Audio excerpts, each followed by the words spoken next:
Howdy, everybody. Welcome to Liberty Call for Thursday, May 8th, 2025. Hope you're having a fantastical day out there in the interwebs. It is a beautiful day here in Colorado. The weather or the rain has gone east, which is very, very nice. And it is cool and sunny and beautiful outside. So hope you're having a fantastical day. Pardon my security watch here. They're getting restless, wanting to go outside and have a little playtime. They were trapped inside for 2 days with the rain. So, all right, markets ripped higher after Trump sealed a sweeping trade deal with the UK, slashing car and steel tariffs and giving a lift to Boeing and Jaguar Land Rover. Semiconductor stocks surged as the White House backed off AI chip export bans and jobless claims dipped again. Even Bitcoin blew past $100,000. But behind the rally, analysts are warning the fundamentals still look shaky. So before we dig into all the news, I need some help from you. Yes, you sitting right there in that red shirt. Give me some thumbs up, a like, share, subscribe, follow, and press that damn notification bell. All right, let's get into the markets for today.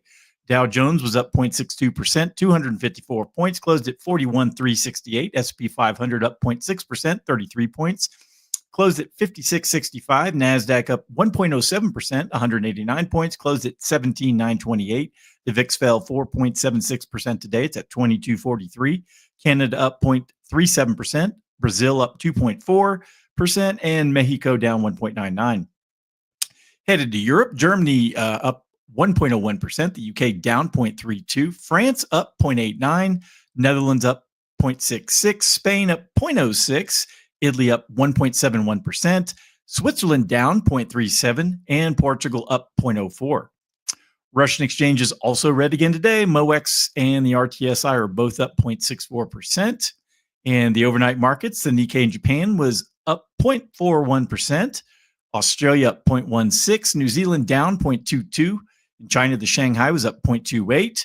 Shenzhen Component up 0.93%. China A50 up 0.63%. DJ Shanghai up 0.37%. Same with the Hang Seng. And the Taiwan weighted when it closed on the 7th was up 0.12%.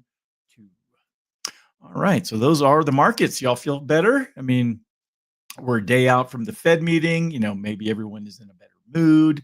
I mean, granted, Chairman Powell really didn't. I haven't really seen a lot that that he's said anything that really blew the doors off of anything. But supposedly this trade deal is going to solve all of our problems for the short term. All right, well, let's jump to the market recap. U.S. stocks rise on U.S.-UK trade agreement. Earnings flurry continues. The S&P 500 rose Thursday following President Trump's announcement of a new trade agreement between the U.S. and the United Kingdom, described by Trump as the, quote, first of many, end quote. The deal lifted investor sentiment, raising hopes for broader stabilization in trade policy after months of tariff turmoil. Under the new deal, the U.S. will maintain a 10% universal tariff on UK goods, while the U.K. will cut its tariff from 5.1% to 1.8% and expand access for U.S. products. Trump praised the agreement as a major win, emphasizing market access and future deals. This comes ahead of a planned U.S.-China trade meeting scheduled for the weekend, potentially signaling further diplomatic progress. Meanwhile, the Federal Reserve Chair Jerome Powell kept interest rates unchanged on Wednesday, but flagged increased risks of both inflation and unemployment. Powell cited tariff uncertainty as a key reason for the Fed's cautious stance, saying further economic guidance hinges on how trade policies unfold. If you want to translate that, is we're just going to continue to watch the data and see how it goes. Basically what I said yesterday. Despite concerns, recent data showed resilience in the labor market, with jobless claims dropping to 228,000, better than the 231,000 expected. Corporate earnings continued to pour in. Warner Brothers Discovery rose over 4% despite missing revenue targets. Kenvue gained 5% thanks to strong demand for health products like Tylenol. Tapestry jumped 4% after raising its outlook. However, Peloton fell 6% after posting a loss, and restaurant brands dipped slightly following weaker than expected results.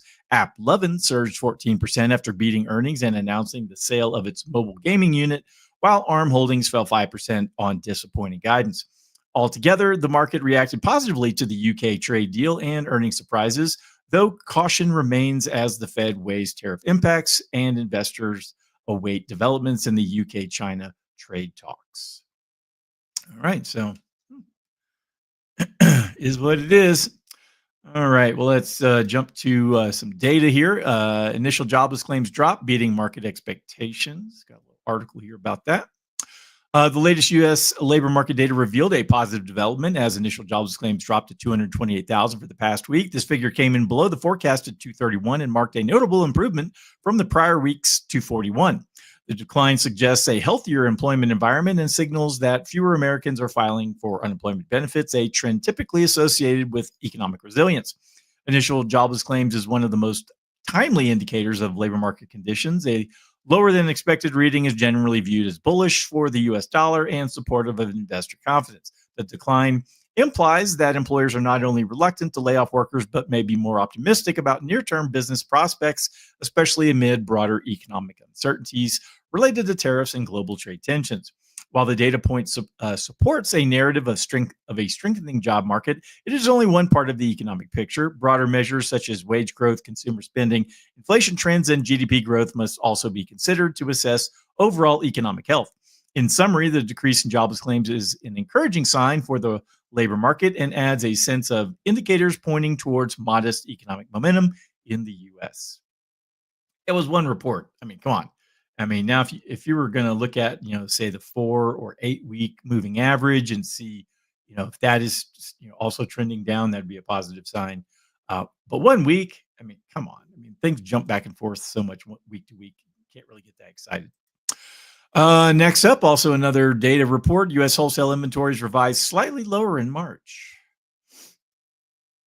All right. Wholesale inventories rose by 0.4% in March, slightly below the initial 0.5% estimate, the Commerce Department reported. The modest increase came amid declines in specific sectors such as electrical, lumber, apparel, and farm products. Inventories, which play a significant role in calculating GDP, had grown 0.5% in February and were up 2.2% year over year in March. The buildup in inventories largely stemmed from businesses front-loading imports in anticipation of President Trump's sweeping new tariffs on foreign goods. While this contributed to a surge in inventory levels, it also fueled a record trade deficit, which ultimately dragged down overall economic growth. In the first quarter, inventories rose at a $140.1 billion annualized rate, contributing 2.25% percentage points to GDP, the largest boost since Q4 of 21. However, this was outweighed by the record 4.83 percentage point drag from net exports, leading to a 0.3% contraction in GDP for the quarter, the first decline in 3 years. Wholesale sales rose 0.6% in March, following a 2% gain in February. The inventory to sales ratio, which measures how long it would take to clear shelves at the current sales pace, remained unchanged at 1.3 months, indicating stable inventory turnover despite economic turbulence. All right, so it's not all bad news. I mean, things are still somewhat okay. My whiny little friends down here. All right, got one last article, and we will be done for the day. This one comes from Zero Edge. 2 catalysts driving the next great monetary reset. And this was written by Nick Giambruno via internationalman.com. All right. The U.S. is on the brink of a major monetary and economic reset, according to Nick Giambruno via internationalman.com, driven by 2 converging catalysts: an unsustainable debt crisis and the Trump administration's stance against an overvalued dollar. So catalyst number 1, the debt crisis. For decades, the U.S. has accumulated massive debt with little consequence until now. In 2023, interest payments on the federal debt surpassed the defense budget and are set to overtake Social Security. This signals a dangerous tipping point historically associated with the decline of empires. The U.S. can no longer even slow its spending trajectory. Cutting spending would require gutting defense, entitlements, and welfare, a political impossibility, but something I would enjoy watching. The inevitability of a debt-fueled collapse echoes past systems resets, like the end of the gold standard in 1971. A similar event appears imminent. Catalyst number 2, the strong dollar. The Trump administration views the strong dollar as a key reason for America's economic stagnation, citing its role in offshoring jobs and weakening exports. Despite recent inflation, the dollar has surged against global currencies, harming U.S. manufacturing. Trump may seek a devaluation similar to the 1985 Plaza Accord, but likely with more aggressive unilateral action if allies resist. While devaluation can boost exports, it also erodes savings and raises costs for Americans, risking stagflation and financial hardship. So, in conclusion, together these forces suggest a looming reset that may include a weaker dollar, aggressive trade rebalancing, and even a shift towards hard assets like gold.